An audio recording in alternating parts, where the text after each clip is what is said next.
Bien-aimé dans le Seigneur, tu es plus grand que ton aujourd'hui, même si le temps est contre toi. Car les hommes planifient l'heure, mais c'est Dieu qui donne le temps. Donc les hommes tracent, mais c'est Dieu qui écrit l'histoire. Alors même si le temps présent ne témoigne pas de toi, sache qu'il y a une fin qui t'attend. Car la personne à la promesse n'est pas la même personne au stade de l'accomplissement. Quand les hommes sont témoins, c'est fort. Aimer Dieu, c'est d'abord le connaître. C'est la préférence. Le destin te fait subir. Comme elle était fatiguée parce qu'elle perdait du sang depuis 12 ans. Elle a touché Jésus parce qu'elle était chargée des problèmes. Donc ce qui te fait mal ou pleurer aujourd'hui sera la cause de ta louange demain.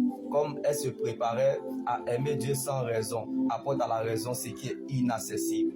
La foi commence là où la volonté de Dieu est connue. Quand Dieu est témoin, c'est encore plus fort. Qui m'a touché? Pouvez-nous le dire, le Dieu que nous servons. Quelqu'un m'a touché car j'ai senti qu'une force était sortie de moi. Que ces épreuves que tu endures réveillent la chose de Dieu qui sommeille en toi. Comme Jésus dormait pendant la tempête. Et la foi de Daniel qui faisait la sieste dans la fosse au lion. Que les gens veuillent ou pas, la bénédiction repose sur vous. Dieu cherche des gens bizarres qui démontreront aux situations bizarres qu'ils sont plus bizarres. Comme le sourire de Daniel dans la fosse au lion. C'est ça la référence. Imperturbable, infranchissable. Donc que les gens veuillent ou pas, bien-aimés, t'aident ou pas, interviennent ou pas, Dieu fera par toi, pour toi, sans toi. Non pas parce que tu as raison, mais parce que tu es sa raison. Donc ce que les gens disent est important, mais n'a pas de valeur. Car tes combats dépendent de la valeur de ton étoile et sont liés à la promesse de Dieu reçue. Or, la promesse que Dieu nous a faite est la vie éternelle. Dieu ne nous a pas promis une vie de facilité, mais il nous a donné sa présence. Jésus est la vie dans vos années. Donc le capital vie de Dieu qui est en toi est trop important pour qu'une flèche te tue. Alors ne recule devant rien. Tu n'as pas besoin de proving, car la destinée te prépare à toucher à la grandeur qui est Jésus-Christ et à marcher avec les grands qui sont les 12 disciples.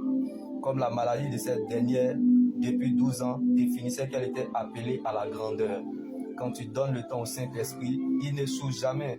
Donc je m'en foutiste de ta best life. Là où les gens te sentent bizarre dans la tête, augmente le loyer et libère-les. Tu n'en as rien à foutre de ce qui ne peut pas ajouter un seul jour à ton existence. Car la parole de Dieu est au-dessus de la parole des hommes. Donc, elle est un arbre de vie pour ceux qui s'attachent à elle et ceux qui la possèdent sont heureux. Alors, heureux donc celui qui cherche la présence de Dieu malgré les difficultés, car Jésus n'abandonne jamais ceux qui le cherchent. Et Dieu ne délaisse jamais ses enfants, quel que soit le chemin qu'ils passeront. Oui, Dieu ne permettra pas que ses saints connaissent la décomposition, car les solides fondations posées par Dieu subsistent et demeurent éternellement.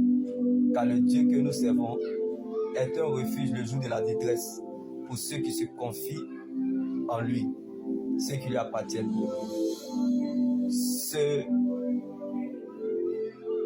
qui l'honorent. Dieu sait délivrer de l'épreuve ceux qui comptent sur lui et dépendent de sa parole.